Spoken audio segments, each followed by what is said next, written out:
C'est en se trouvant un boulot qu'on gagne son pain, mais c'est pas suffisant. Et il y a ces paroles sages qui disent que il faut pas mettre tous ses œufs dans le même panier. Et ça me paraît sensé parce que c'est vrai que c'est dangereux de dépendre de qu'une seule source de revenus. Parce que si du jour au lendemain, ça s'arrête, tu te retrouves avec plus rien. Et ça fait un moment que j'essaie de diversifier mes sources de revenus. C'est pas quelque chose de facile à faire, mais je pense que c'est important, en tout cas pour moi, pour vivre sereinement, quoi. Mais comment on fait ça ? On va faire un petit tour sur internet chez les Américains et on tombe sur une idée par hasard. Whenever I feel like giving up, I just take a look at this simple yet powerful poster and get to work. Moi, c'est comme ça que ça s'est passé l'année dernière et j'ai trouvé un nouveau panier dans lequel j'allais pouvoir mettre mes œufs. J'adapte l'idée à moi, à ma philosophie de vie et quitte à imiter, autant améliorer l'idée. Alors je crée ce truc-là avec un pote et avec ses dessins parce qu'il sait beaucoup mieux dessiner que moi et j'ai plus qu'à tout faire chez moi et à le vendre. Rendez-vous en bas. Allez. Et ça marche plutôt bien, enfin tranquillement quoi. À ce jour-là, j'ai fait 10 000 € de chiffre d'affaires à côté de mon travail, bon. Non, on dirait le gars qui a perdu des points de son permis, il vient faire le stage. Oh la opération.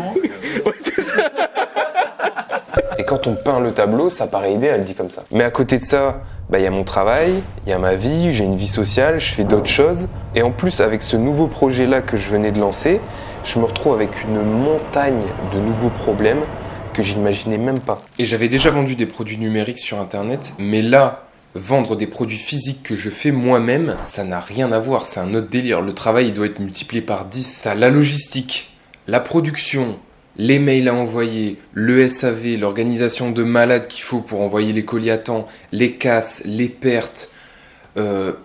Alors là, je dois m'occuper d'un truc que je reporte depuis 5 ans. Faut absolument que je le fasse là, c'est refaire mon site. J'avais pas envie de m'en occuper. Là, il est vraiment moche, on dirait un site de quelqu'un qui fait du dropshipping. Mais quand je crée un site, parce que c'est pas le premier, j'ai du mal à me dire, ok, là c'est bon, j'ai trouvé le truc. J'arrive pas à faire un site beau. C'est pas dans mes capacités. C'est pour ça que j'avais pensé à un moment à payer un mec pour le faire à ma place. Mais en fait j'ai la flemme. Du coup je vais me poser un peu quelques temps et je vais m'occuper de ça là. Parce qu'un produit numérique c'est juste la vente se fait, la personne reçoit son produit, c'est terminé, tout se fait automatiquement. À la limite il y a peut-être le SAV, 2-3 mails à envoyer mais c'est tout. Et là j'ai toujours pas de nouvelles de où il se trouve en fait. 6TS 0016. Redites-moi s'il vous plaît, pardon. Alors, sur le site physique, c'est vraiment... Là, il faut lancer une recherche de localisation de votre colis. Et je vais repayer un mois. Ouais. Parce que je pense que c'est perdu. Oui, je pense, oui. Une petite seconde, s'il vous plaît. Ouais. Patientez, s'il vous plaît. Ouais. Moi, j'ai envie de se débarrasser de ces trucs, tu vois. On va revenir vers vous D'accord. dans 10 jours pour vous donner un statut de où on est avec votre colis.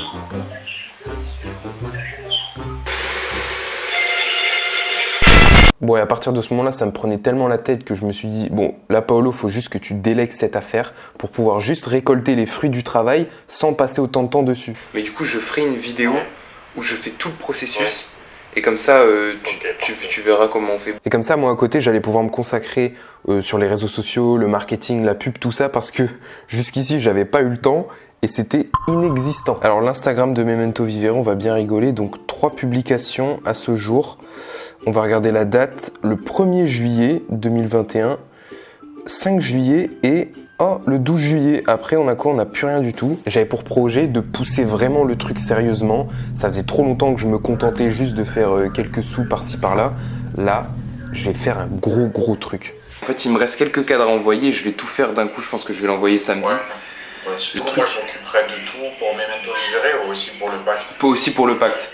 Et quelques temps après, ce qui se passe, c'est que je me retrouve à gagner encore moins d'argent parce que je dois payer les gars et d'avoir encore moins de temps parce que en plus de m'occuper des mails, des casses, des trolls de Chronopost, tout ça, je devais former les gars. Et aussi, je dois l'avouer, parce que j'avais mal délégué les choses. Moi, dans ma tête, je voulais ne plus devoir m'occuper de rien du tout et juste avoir l'argent à la fin du mois. Mais ça se passait pas comme ça parce que j'ai pas bien fait le boulot. J'ai vraiment du mal à travailler avec des gens parce que j'ai toujours besoin de jeter un petit coup d'œil à ce qu'ils font, comme si la personne avec qui je travaille, enfin c'est pas comme si, c'est sûr, elle est pas dans ma tête, donc elle peut pas savoir exactement ce que je veux. Mais ça c'est normal et il faut que j'accepte, mais c'est dur et j'ai pas réussi à le faire correctement.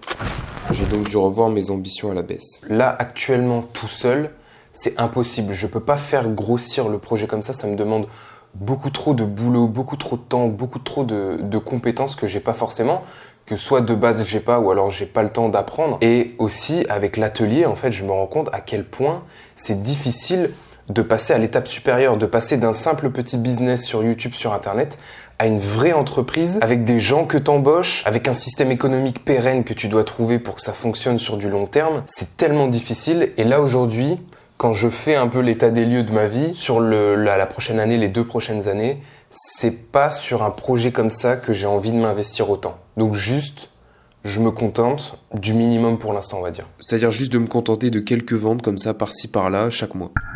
Mais en réalité, au niveau du marketing et des réseaux sociaux, j'ai eu un petit peu de temps pour m'aventurer sur TikTok. Donc j'ai fait quelques TikTok. Regardez ça, et il y en a un qui a tellement bien marché, il a explosé. 411 000 vues, genre un demi-million de vues sur un de mes TikTok. Jusqu'à 90 ans à peu près, si tout se passe bien, il te reste ça. Demain matin, en sachant ça, qu'est-ce que tu fais? Et en tout cas, de ce que je vois dans les commentaires, les personnes qui sont pas d'accord avec moi, qui n'aiment pas ce que je dis dans la vidéo, c'est parce qu'ils se trouvent que c'est déprimant, angoissant, que c'est démotivant, etc. Et donc c'est soit l'un soit l'autre. Soit t'aimes bien, vraiment bien l'idée, ou alors tu la détestes complètement. Et je sais pas trop si ça a bien marché, parce que quand même sur 400 000 vues, à la fin je fais une petite pub pour mon site. Normalement tu te dis bon, il doit avoir une répercussion sur les ventes, mais c'était pas du tout proportionnel. Je pense que j'ai peut-être eu, sur le premier mois, j'ai peut-être eu 2-3 ventes avec cette vidéo, mais je suis vraiment pas sûr. Je connaissais le potentiel de cancer de l'application TikTok en tant que consommateur. En tant que créateur, je ne connaissais pas,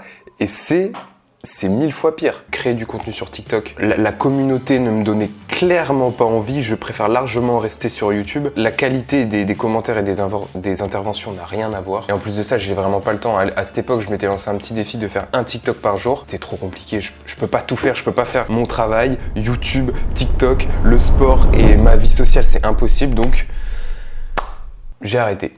Tout arrêté, parce que là tous ces problèmes ça commençait vraiment à me gaver, et je savais que si j'arrêtais complètement Memento Vivere, j'allais pouvoir me dégager du temps et recommencer à avoir une vie. Et là c'est un peu scandaleux, mais je suis toujours en train d'envoyer les numéros de suivi à la main, alors que ça fait plus de 8 mois que j'ai lancé ce business là, et je l'ai toujours pas automatisé. C'est vraiment pas sérieux. Là. Surtout que ça allait pas être une grosse perte financière. Ce que je faisais, c'était juste du bonus. C'était pas de l'argent que j'avais vraiment besoin pour vivre. Quand tu finis ta journée de travail, après tu vas t'entraîner et le premier truc que tu dois faire quand tu arrives chez toi, c'est d'appeler Chronopost ou alors d'amener une énorme pile de cartons à la poste. Ça fait chier, franchement flemme. Moi, c'est pas ce que j'ai envie de faire de mes journées pour gagner quelques centaines d'euros à la fin du mois. Mais finalement, la petite lueur qui a sauvé le projet, c'est le tableau et le concept en lui-même. Attends, reste comme ça. Je sais que ça aurait pas fonctionné avec n'importe quel autre bibelot. La philosophie et tout le sens que j'avais construit autour de Memento Vivere, c'est devenu ma façon d'appréhender le monde. C'est devenu la bonne réponse à tout ce qui m'arrive dans la vie. Ça me force à garder à l'esprit que je suis pas éternel sur Terre, et ça règle tous les problèmes. C'est vraiment mignon, quand je serai vieux, je vais être pareil. Ça peut angoisser certains. Et moi, ça m'aide à mieux vivre et ça m'apaise.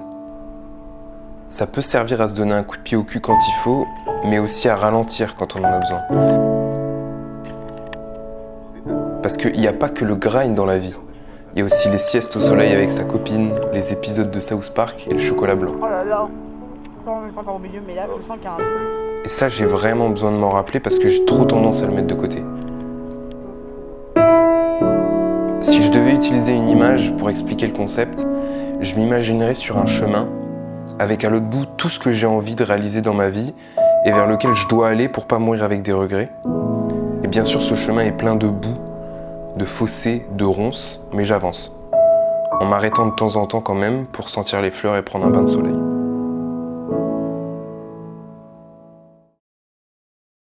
Puis on n'est pas des merdes, on n'est plus des enfants, on va pas abandonner quelque chose dès qu'on rencontre un problème ou que ça va pas parfaitement dans notre sens. Dans n'importe quelle situation de ma vie, j'aurai des problèmes, ça va jamais s'arrêter. Et le luxe finalement, je pense, c'est de pouvoir choisir ces problèmes. Là, j'ai le choix entre continuer dans cette voie avec tous les problèmes qui y sont, ou alors arrêter et me retrouver avec d'autres problèmes. Et finalement, j'ai pesé un peu le pour et le contre dans ma vie, Et je préfère avoir des problèmes de quelqu'un qui fait des trucs, parce qu'au final je vais apprendre et ça va me servir pour d'autres projets, etc., qu'avoir des problèmes d'un mec qui ne fait rien, qui prend pas de risques. Parce que si je reste dans mon confort, à ne pas chercher à développer d'autres sources de revenus à côté de mon travail, sur le moment, je vais être bien, ça va être confortable, mais sur le long terme, je vais avoir plein de problèmes. Donc j'ai fait le choix de continuer à me faire troller par Chronopost.